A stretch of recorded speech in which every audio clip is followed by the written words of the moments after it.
오늘날 사람들이 종교를 믿는 것은 여러 가지 이유가 있을 겁니다.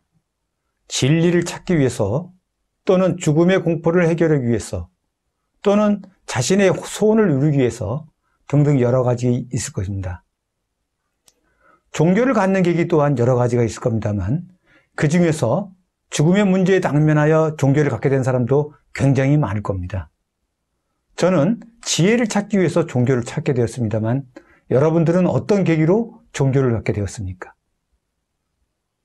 대개 위대한 성인들은 죽음의 문제에 당면하여 생사의 문제를 해결하기 위하여 종교를 갖게 된 경우가 많은 것 같습니다. 갑작스러운 죽음, 부모, 형제 또는 친구의 죽음을 당해 갑자기 자신에게 다가온 죽음을 대면하고서 깊은 고민에 빠지기도 합니다. 죽음이란 누구나 피해갈 수 없는 문제입니다. 그리고 죽음 후의 세계, 사후 세계가 어떻게 될지 아무도 모르기 때문에 무척 두렵고 떨리는 것입니다.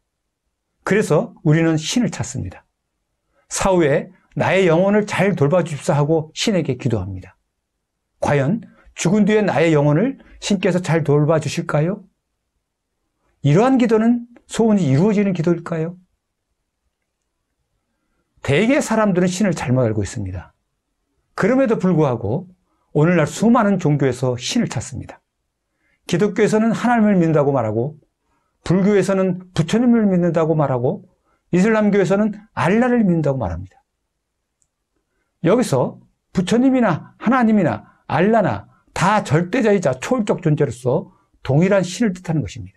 즉, 하나님을 믿건 부처님을 믿건 알라를 믿건 신을 이름만 바꾼 것이고 믿는 대상은 동일하다는 말입니다. 우리 민족 종교에서도 하나님을 믿는다고 말합니다.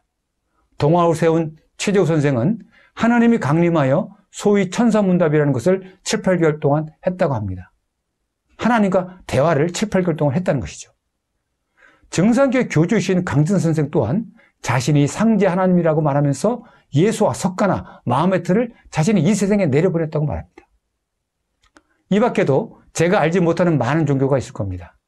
그 종교들도 절대적 존재인 줄 알고 신앙할 것입니다. 인간이란 나약하기 짝이 없는 존재입니다. 언제 어떻게 죽을지 알 수 없는 불쌍한 존재입니다. 그래서 신에게 자신의 나약함을 호소하고 보호해달라고 부탁하는 것입니다. 그 신이 전지전능하고 생사화복을 마음대로 하는 그런 신이라고 믿으면서 말입니다. 혹시 자신이 기도한 대로 소원이 이루어지지 않아 포기한 경험이 있지는 않습니까? 왜 자신의 기도는 잘 이루어지지 않는 것일까라고 의문을 가졌던 경험은 있지 않습니까? 전지전능한 신이라면 왜 나의 기도를 들어주지 않을까라고 의문을 가졌던 경험은 없습니까? 그렇다면 각 종교에서 말하는 하나님, 다시 말하면 각 종교에서 믿고 있는 신은 나의 소원을 들어줄 수 있는 그런 존재일까요? 먼저 동학을 일으켰던 수훈 최재우 선생을 그 얘기를 먼저 해볼까 합니다. 최재우 선생은 19세기 중엽에 활동하신 분인데요. 당시 조선은 백성들의 고육을 빨아먹는 탕과놀이가 넘쳐나고 백성들은 먹을 것이 없어서 화적대가 된 사람도 무척 많은 굉장히 곤란한 시절이었습니다. 더욱이 당시에는 서구 제국주의 열강들이 동량을 침탈하기 위하여 군함을 보내 유럽을 가고 있고, 조선의 4대국이었던 중국마저 아편전쟁에 패하여 군함과 기독교를 앞세운 서구 열강의 위력에 굴복하는 중국의 나약함에 충격을 받았다고 합니다. 중국에서 들어온 천주교는 급기야 우리 조선까지 전파되어 정약을 비롯한 많은 지식인들이 그 서학에 입문하였다고 합니다. 이러한 때에 수훈 최재우 선생도 천주교에 대한 얘기를 듣고 자신도 천주교에서 말하는 하나님에 대해서 굉장히 궁금증을 느꼈던 것 같습니다. 그래서 그 하나님을 만나기 위해서 49일간 기도를 했다고 합니다. 그러던 어느 날 신비체험이 일어났다고 합니다. 몸이 떨리고 정신이 혼미하고 넘어졌다 일어났다 하면서 너무너무 이상한 짓을 하기 때문에 그 가족들이나 아들, 부인이 다 이해를 못했다는 것입니다.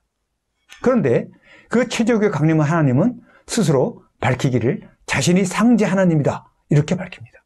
그러면서 자신이 불사를 가지고 있으니 그걸 사람들에게 주어 병을 먹게 하고, 그리고 그 도를 가르치라고 합니다. 그러자 최재우는 믿습니다. 그러면 서학으로 가르칩니까? 자신이 찾았던 하나님이 그 하나님이었기 때문에, 서학에서 말하는 하나님이었기 때문에 서학으로 가르칩니까? 라고 물었던 것입니다. 그랬더니 그에 대한 그 하나님이 답은 무엇일까요? 아니다 였습니다. 왜 최재우 선생에 나타난 상제 하나님은 왜 아니다라고 했을까요? 그렇다면 최재우에게 나타난 상제 하나님은 기독교에서 말하고 있는 하나님과 다른 하나님입니까? 그런 의문이 듭니다. 분명히 최재우는 기독교에서 말하는 하나님에게 기도를 했는데 그 나타난 하나님은 서학으로 가르치지 말라는 겁니다. 이거 어떻게 봐야 합니까? 그 후 최재우 선생은 그 하나님과 소위 천사입니다는 것을 7, 8개월 했다고 했죠. 저는 앞에서 신에 대하여 어떤 종교일지라도 그 이름만 다르지 같은 신이라고 말했습니다. 즉 하나님이나 부처님이나 하나님이나 알라나 모든 신은 같은 신이라고 말했습니다. 그리고 사람들은 자신이 믿는 신이 전지전능한 신이라고 믿는다고 말했습니다.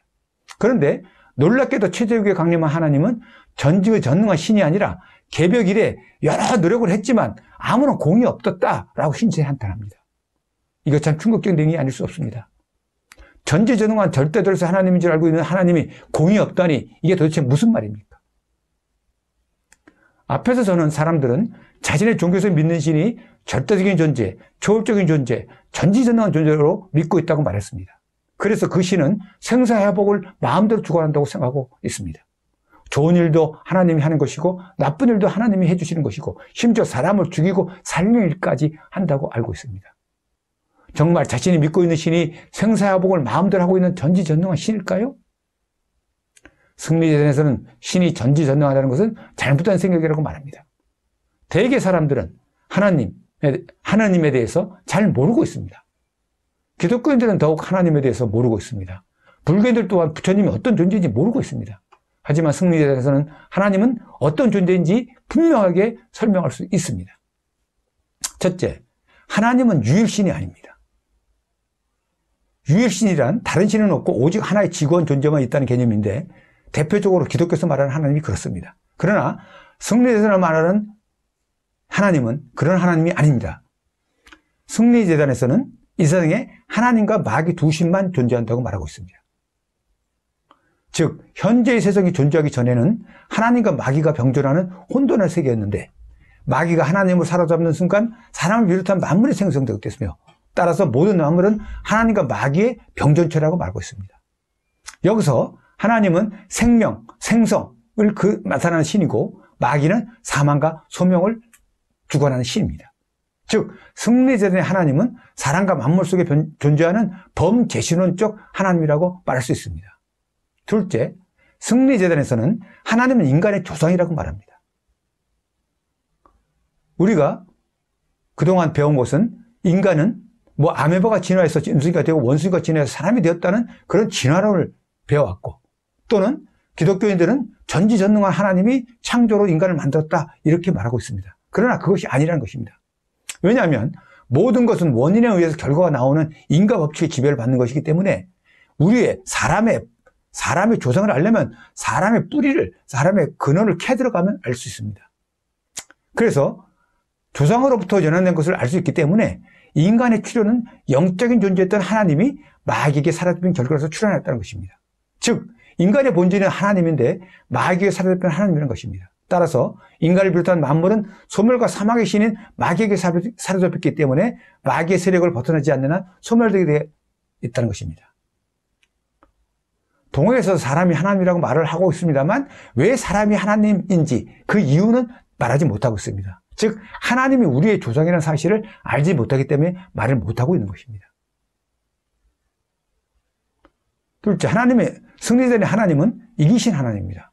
일반 종교에서는 하나님을 그냥 하나님이라고 하지 그 앞에 이겼다, 졌다 그런 수식어를 붙이지 않습니다. 그러나 앞에서 말했다시피 하나님은 마귀의 싸움에 있어서 마귀에게 사로잡히게 된 존재이기 때문에 마귀의 조종을 받는 불쌍한 존재입니다.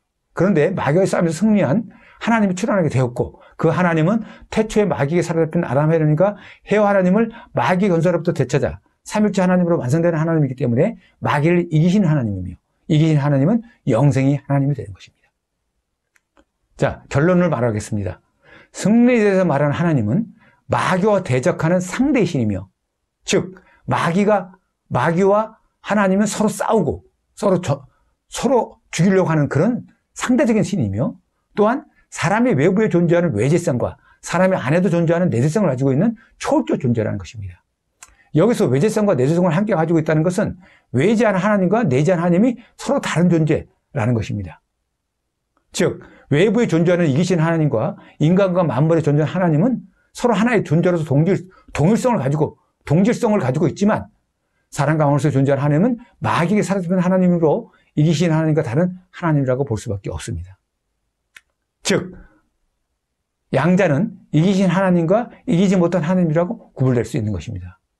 또한 승리자의 하나님은 인간의 성품을 초월한 존재이지 그럼에도 불구하고 사람과 대화를 할 수 있으며 생각을 조정할 수도 있고 사람 속에 있는 하나님에게 마귀를 쓰는 지혜와 힘을 줄 수 있는 전지전능한 존재로서 사람 속에 자유자재로 들락거리고 마귀를 죽이고 하나님으로 변화시킬 수 있는 통원조화를 마음대로 하는 그런 능력을 가지고 있는 전지전능한 하나님입니다. 자, 대개의 종교인들은 하나님이 어떻게 생겼는지 알지도 못하면서 그분께 기도를 한다고 합니다. 하나님이 어떤 인지 알지도 못하는데 어떻게 기도가 상달되겠습니까? 승리자에서는 마귀를 이기신 하나님이 계십니다. 그분이 바로 주 예수님이십니다. 인류를 구원하기 위하여 사람의 몸을 입고 오신 후 마귀를 완전히 이기고 삼일째 하나님으로 회복되신 분입니다.